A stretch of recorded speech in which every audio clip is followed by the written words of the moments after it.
Lights are off inside Family Care Pharmacy. This letter explains why. New changes to Medicaid have forced the Pharr business to close. The letter reads in part, "They have drastically reduced the amount of money they pay us for our services, and therefore we cannot continue."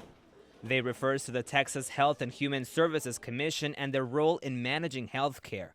But pharmacies aren't alone. Although we've been preparing for this for already a year, there's still challenges that we need to overcome. Veronica Alonso is the administrator at Risas y Rayones Rehab Services Clinic in Pharr. Her challenges stem from Medicaid shifting to an HMO plan. That means starting March 1st, all Medicaid recipients and their doctors will work with one of 5 health maintenance organizations. No longer will they deal with the state. So now it's a much bigger challenge, because now you have 4 to 5 different HMOs and insurances to deal with, where before it was just one. Legislators approved the changes to Medicaid in their last session amid a large budget shortfall. They hope changes will save almost $470 million over the next 2 years.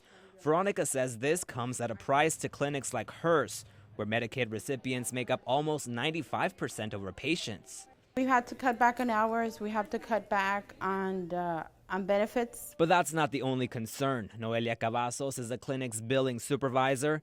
She says the transition to working with the HMOs is different than what she thought. We're kind of having a lot of trouble on that, of just getting the authorization. No authorization, then we cannot provide services for the patient. Noelia says authorization is key, and delaying it takes precious recovery time away from patients.